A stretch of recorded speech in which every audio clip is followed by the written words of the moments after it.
할렐루야. 오늘은 6월 9일 화요일입니다. 오늘 새벽에도 하나님의 은혜가 이슬같이 내리기를 바랍니다. 다 함께 찬송가 490장 찬송 부르겠습니다.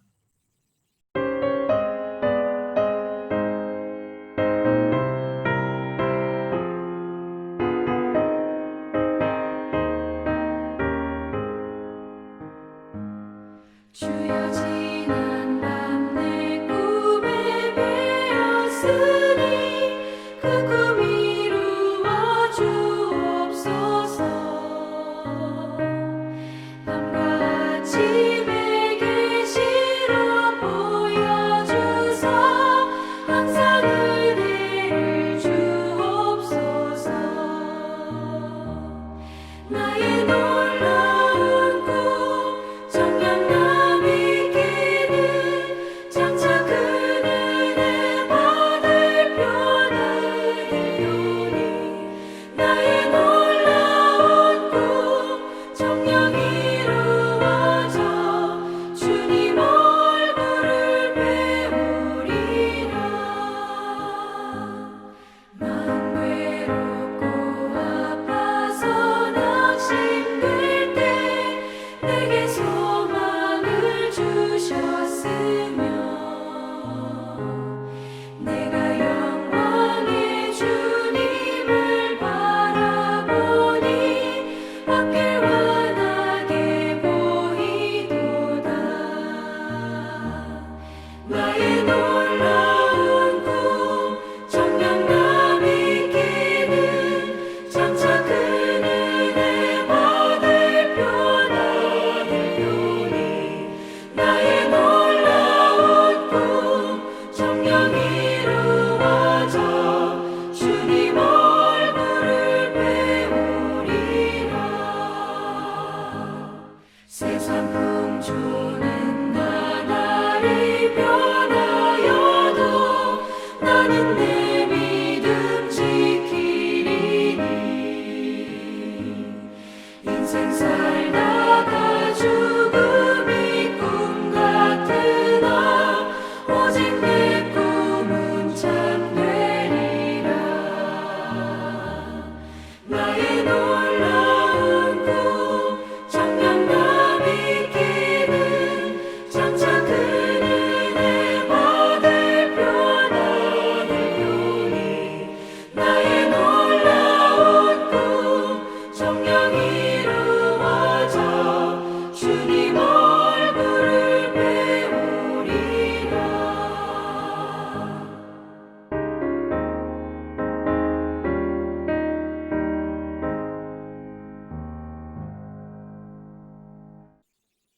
오늘 주시는 하나님 말씀은 창세기 28장 10절에서부터 22절까지 있는 말씀입니다.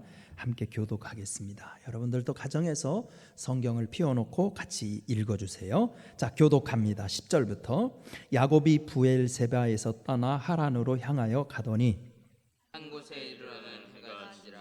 거기서 한 돌을 가져다가 베개로 삼고 거기 누워 꿈에 본즉 사닥다리가 땅 위에 서 있는데 그 꼭대기가 하늘에 닿았고 또 본즉 하나님의 사자들이 그 위에서 오르락내리락하고 또 본즉 여호와께서 그 위에 서서 이르시되 나는 여호와니 너희 조부 아브라함의 하나님이요 이삭의 하나님이라.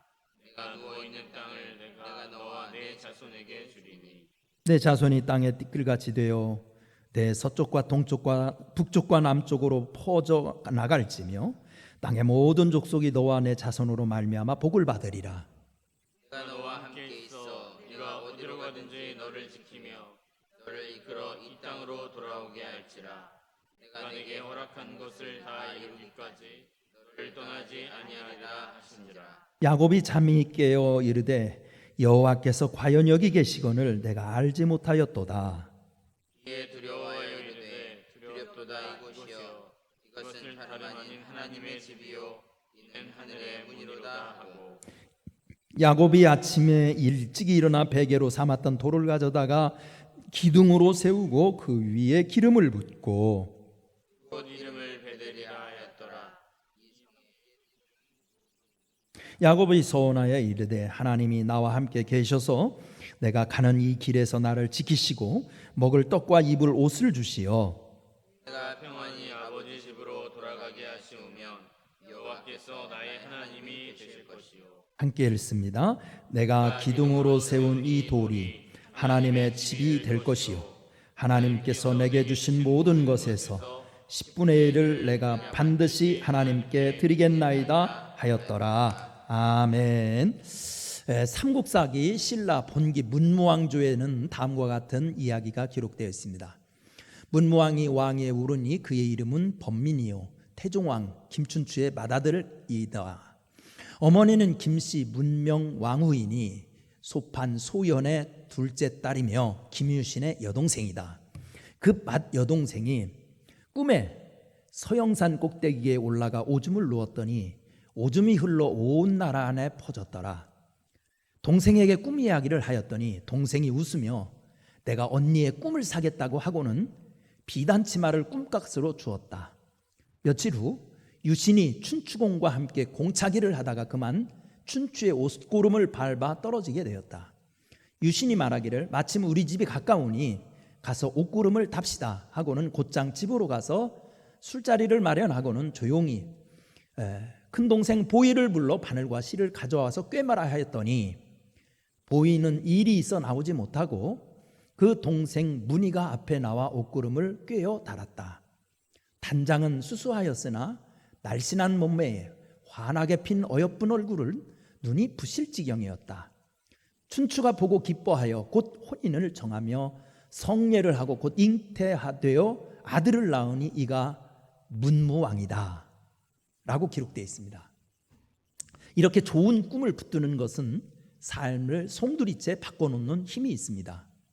오늘 본문의 야곱이 그 사실을 보여주고 있습니다. 그는 아버지 이삭을 속여 형 에서의 축복을 가로챈 이유로 도망자 신세가 되었으나 베델 들판에서 꾼 꿈 때문에 축복의 사람이 됩니다. 과연 성도들이 이 세상을 살면서 품어야 할 꿈은 무엇일까요? 오늘 창세기 본문을 통해서 야곱의 꿈을 통해서 한번 살펴보겠습니다. 첫째로 사다리 꿈을 꾸라는 것입니다. 사다리 꿈 12절 같이 읽어봅니다. 시작.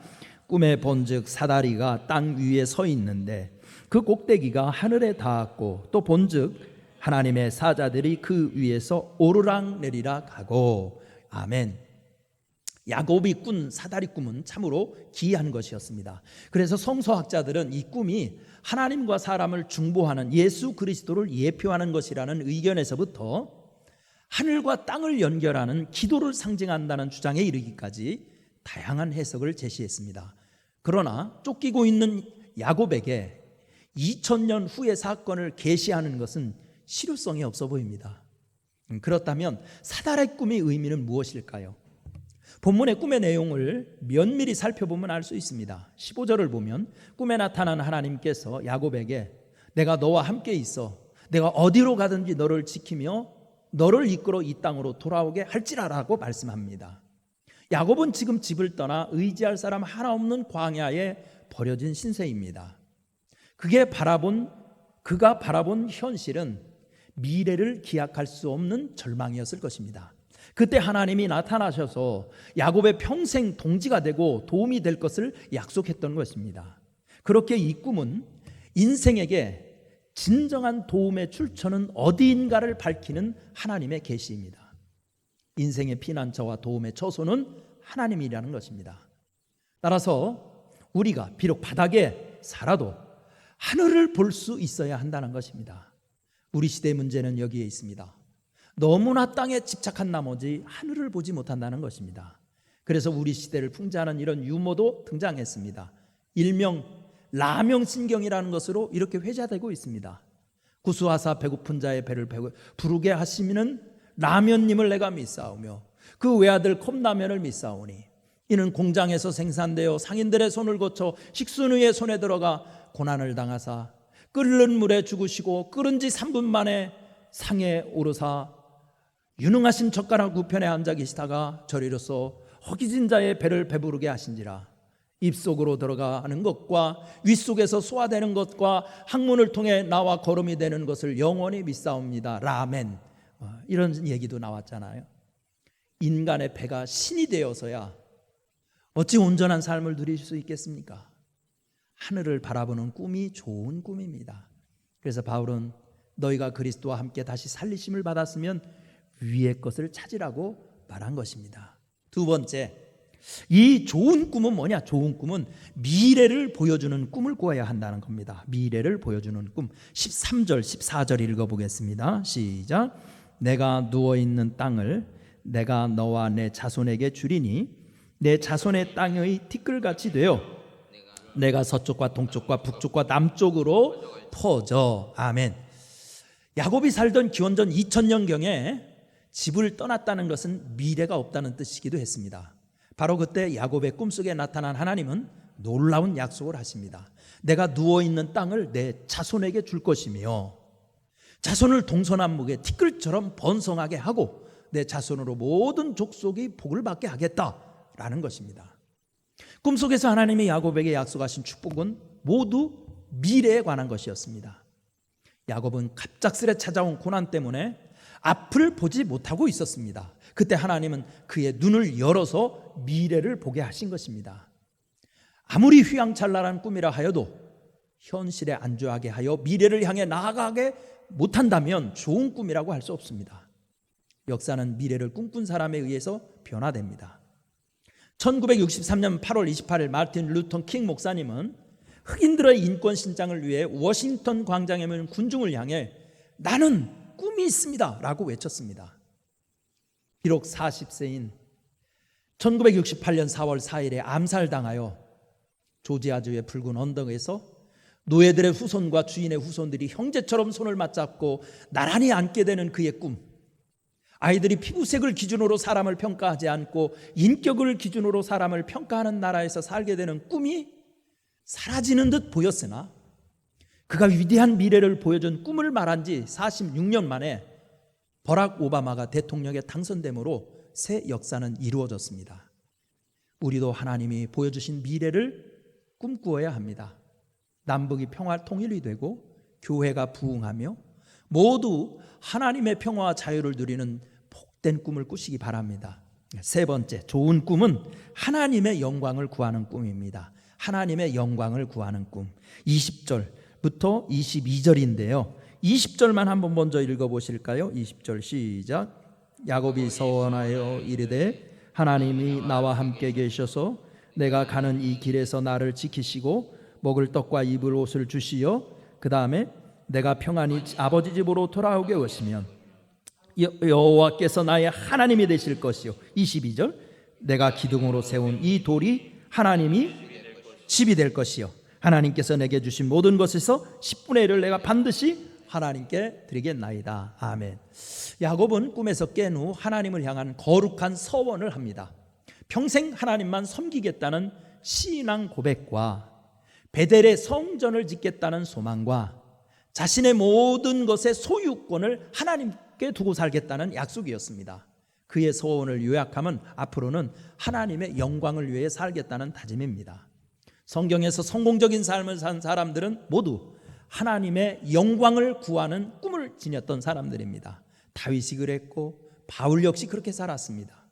지금도 많은 사람들이 큰 포부를 안고 달려갑니다. 큰 사업가, 위대한 정치인, 유명한 법조인, 세계적인 명성을 지닌 예술가가 되려고 전력질주합니다.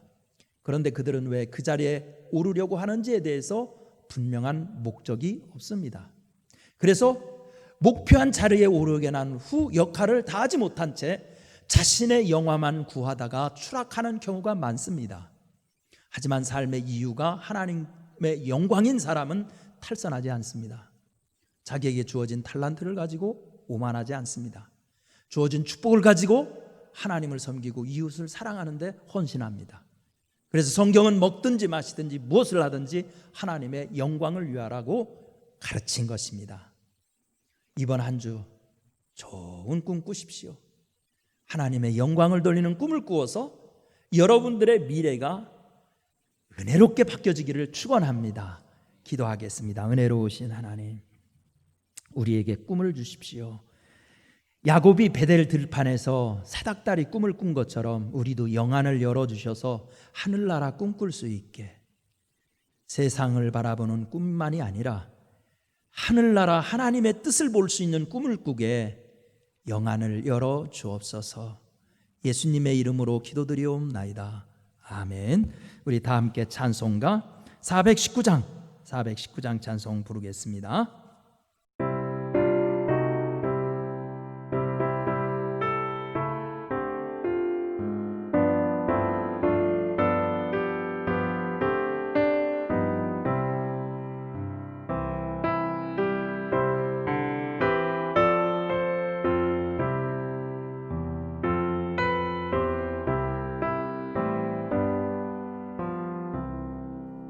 주 날개 밑 내가 편안히 쉬네. 밤 깊고 비바람 몰아쳐도 아버지께서 널 지켜주시니 거기서 편안히 쉬리로다. 주 날개 밑 그 사랑 끈을 짜니뇨. 주 날개 밑에 쉬는 영원히 거기서 살리. 주 날개 밑 나의 피난처 되니 거기서 쉬기를 원하노라. 세상이 나를 위로치 못하나 거기서 평화를 누리리라. 주 날개 밑 평안하다. 그 사랑 끈을 짜니뇨. 주 날개 밑에 쉬는 영원히 거기서 살리. 주 날개 밑 참된 기쁨이 있네. 고달픈 세상 길 가는 동안 나 거기 숨어 돌보심을 받고 영원한 안식을 얻으리라. 주 날개 밑 평안하다. 그 사랑 끈을 짜니뇨. 주 날개 밑에 쉬는 영원히 거기서 살리.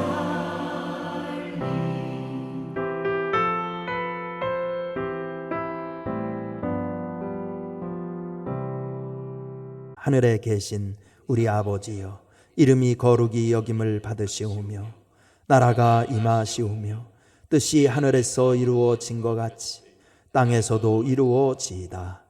오늘 우리에게 일용할 양식을 주시옵고 우리가 우리에게 죄 지은 자를 사하여 준 것 같이 우리 죄를 사하여 주시옵고 우리를 시험에 들게 하지 마시옵고 다만 악에서 구하시옵소서. 나라와 권세와 영광이 아버지께 영원히 있사옵나이다. 아멘.